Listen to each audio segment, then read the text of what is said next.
Hello student, আজি মই আগবঢ়াইছোঁ ক্লাছ 10ৰ ফাৰ্ষ্ট ইউনিট টেষ্ট এক্সাম 2025 বৰ্ষৰ সমাজ বিজ্ঞানৰ কুৱেশ্যন পেপাৰখন।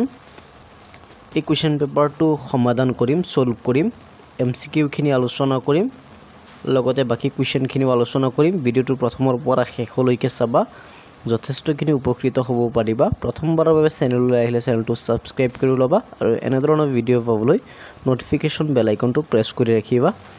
তো ফাৰ্ষ্টত আছে বংগ বিভাজন কাৰ্যকৰী হৈছিল 1905 চনৰ 5 অক্টোবৰ। এইটো অশুদ্ধ, কাৰণ বংগ বিভাজন কাৰ্যকৰী হৈছিল 1905 চনৰ 16 অক্টোবৰ তাৰিখে। নেক্সট, বংগ বিভাজনৰ জৰিয়তে হিন্দু মুছলমানৰ মাজত একতা ভংগ কৰিব বিচাৰিছিল, এইটো শুদ্ধ। গতিকে অপশ্যন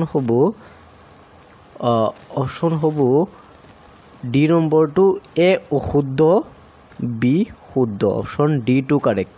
নেক্সট, সঞ্জীৱনীৰ সম্পাদক, সঞ্জীৱনী পত্ৰিকাৰ সম্পাদক আছিল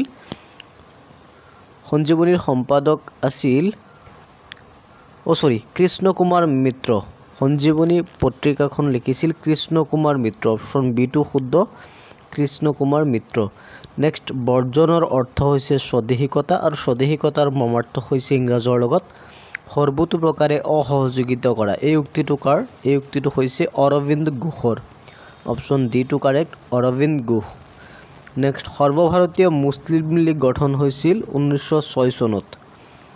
বংগবন্ধু আঁচনিৰ লগত জড়িত নোহোৱা ব্যক্তিজন হ'ল Robert Clive, Lord Curzon, Herbert Risley, Andrew Fraser. শুদ্ধ উত্তৰটো হৈছে ৰবাৰ্ট ক্লাইভ। ৰবাৰ্ট ক্লাইভ বংগবন্ধু আঁচনিৰ লগত জড়িত নহয় আৰু বাকী তিনিগৰাকী ব্যক্তি বংগবন্ধু আঁচনিৰ লগত জড়িত আছিল।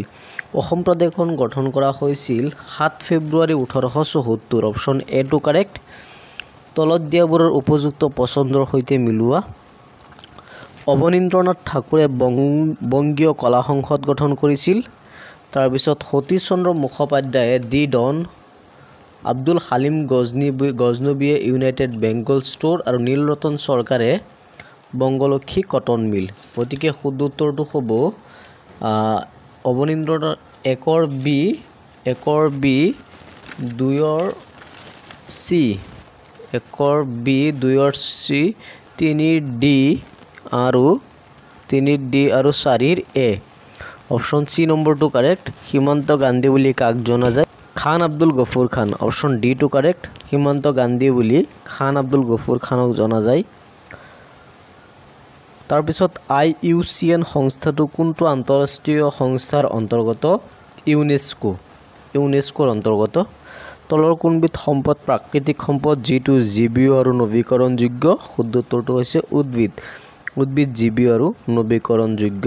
তাৰপিছত ক অংশৰ লগত খ অংশ মিলাব লাগে। প্ৰাথমিক বৃত্তিৰ উদাহৰণ হৈছে খনিজ সম্পদ আহৰণ, দ্বিতীয়ক বৃত্তিৰ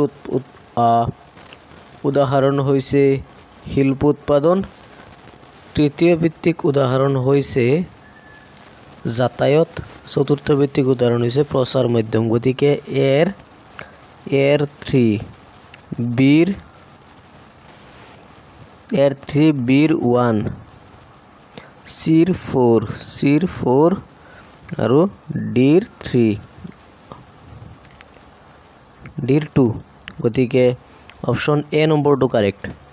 তলৰ কোনটো সম্পদ সংৰক্ষণ পদ্ধতিত অন্তৰ্ভুক্ত নহয়? বৰ্জিত দ্ৰব্যৰ পৰিমাণ বৃদ্ধি। এইটো একচুৱেলি হ'ব লাগিছিল বৰ্জিত দ্ৰব্যৰ পৰিমাণ হ্ৰাস। গতিকে অপশ্যন বি টু শুদ্ধ। সম্পদ সংৰক্ষণৰ লগত জড়িত থকা পদ্ধতি বৰ্জিত দ্ৰব্যৰ পৰিমাণ বৃদ্ধি। এইটো তলৰ কোনটো অজীৱীয় সম্পদ? অজীৱীয় সম্পদ হৈছে বায়ু। ভূগোলৰ যি শাখাত সম্পদৰ উৎপাদন, বিতৰণ, উপভোগ, বিনিময়ৰ লগত জড়িত মানুহৰ কাৰ্যকলাপ অধ্যয়ন কৰা হয় তাক কি বুলি কোৱা হয়? অৰ্থনৈতিক ভূগোল। ভাৰতীয় বন গৱেষণা শিক্ষা সংস্থা গঠন কৰা হৈছিল 1986। ফৰ্ডো শব্দৰ অন্তৰ্নিহিত অৰ্থ হৈছে সন্ধি বা চুক্তি। তাৰপিছত কোন চনত চৰকাৰী আয়োগ গঠন কৰা হৈছিল? 1983। তলত কোনজন ব্যক্তি ভাৰতীয় সংবিধান খচৰা কমিটিৰ সদস্য নাছিল? জৱাহৰলাল নেহেৰু। সংবিধান সভাৰ স্থায়ী সভাপতি আছিল ডক্টৰ ৰাজেন্দ্ৰ প্ৰসাদ। তাৰপিছত ভাৰতৰ সংসদীয় গণতন্ত্ৰ আৰু ইংলেণ্ডৰ সংসদীয় গণতন্ত্ৰৰ মাজত দুটা পাৰ্থক্য। ভাৰতৰ সংসদীয় গণতন্ত্ৰটো মূলতে এখন গণৰাজ্য। ইংলেণ্ডৰ সংসদীয় গণতন্ত্ৰ গণৰাজ্য নহয়। আৰু এটা পাৰ্থক্য হৈছে ভাৰতৰ ৰাষ্ট্ৰপতিজন পুৰুষানুক্ৰমে হোৱা ব্যক্তি নহয়, ইংলেণ্ডৰ ৰাষ্ট্ৰপতিজন পুৰুষানুক্ৰমে হোৱা ব্যক্তি। বংগভংগৰ অন্তৰ্নিহিত উদ্দেশ্য কি আছিল? সাম্প্ৰদায়িক মনোভাৱৰ বিস্তাৰ ঘটাই হিন্দু আৰু মুছলমানৰ মাজত একতা ভাঙি দিয়া, আৰু এটা হৈছে ব্ৰিটিছ সাম্ৰাজ্যবাদক শক্তিশালী কৰা। তাৰপিছত আছে পৰিৱেশৰ সমস্যা, আঞ্চলিক সমস্যা, যিবোৰ সমস্যাই পৰিৱেশৰ নিৰ্দিষ্ট এলেকালৈ সীমাবদ্ধ, এইটোক আঞ্চলিক সমস্যা বুলি কোৱা হয়। যেনেকৈ ব্ৰহ্মপুত্ৰ গৰাখহনীয়া সমস্যা,